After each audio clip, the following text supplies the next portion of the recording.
Israel saat ini merupakan salah satu negara yang paling diperhatikan di kancah internasional, baik secara politik, ekonomi, maupun militer.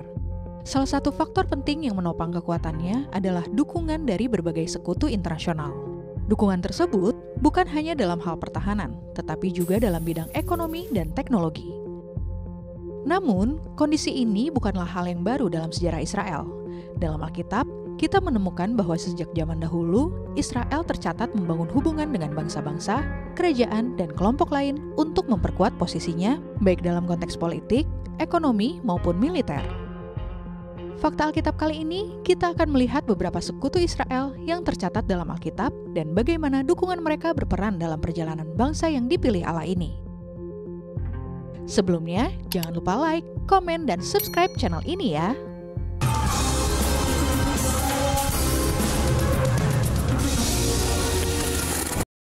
Kerajaan Aram atau Damsyik, hubungan yang fluktuatif.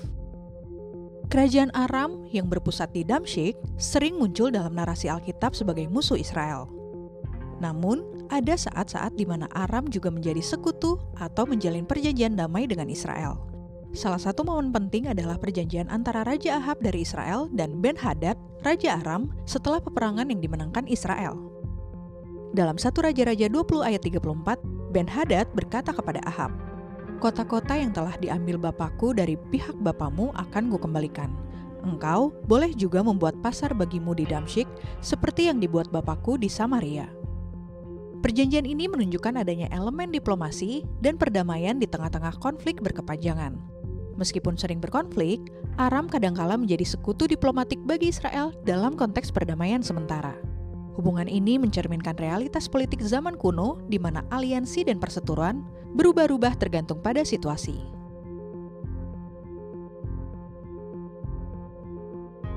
Bangsa Moab, sekutu yang ditaklukkan.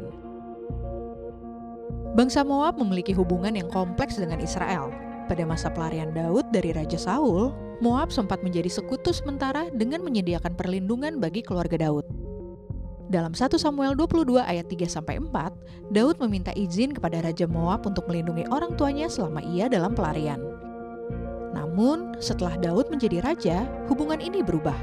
Moab kemudian ditaklukkan oleh Israel dan menjadi bangsa yang harus membayar upeti. 2 Samuel 8 ayat 2. Moab berubah dari sekutu yang menyediakan tempat perlindungan kepada keluarga Daud pada saat krisis menjadi taklukan yang berada di bawah kekuasaan Israel setelah Daud berkuasa.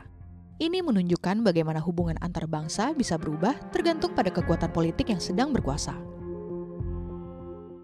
Kerajaan Tirus, aliansi perdagangan dan pembangunan. Selain bantuan dari Hiram dalam pembangunan Bait Allah, Kerajaan Tirus juga memainkan peran penting dalam memperkuat ekonomi Israel melalui hubungan dagang.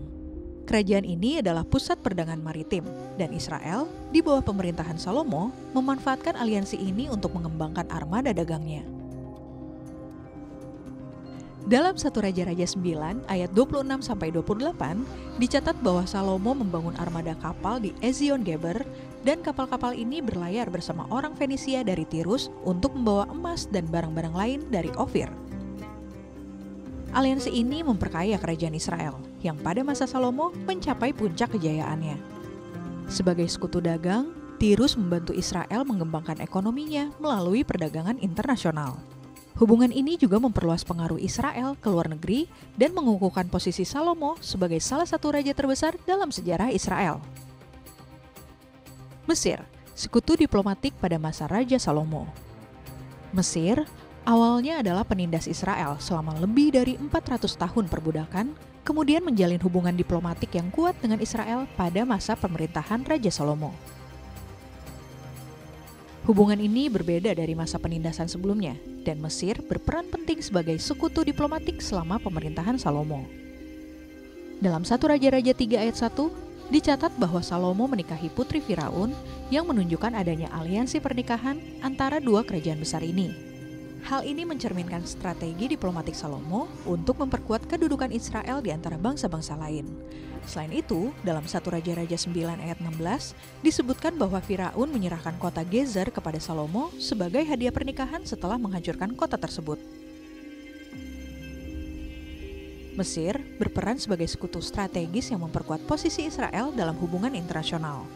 Pernikahan politik antara Salomo dan Putri Firaun tidak hanya meningkatkan hubungan diplomatik, tetapi juga membawa keuntungan ekonomi dan wilayah bagi Israel.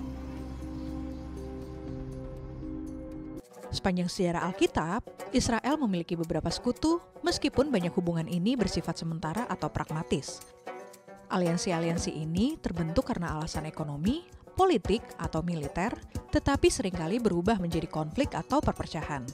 Aliansi-aliansi ini menunjukkan bahwa Israel, meskipun dipilih sebagai bangsa yang berbeda, tetap hidup dalam konteks geopolitik yang rumit di antara kerajaan-kerajaan tetangganya.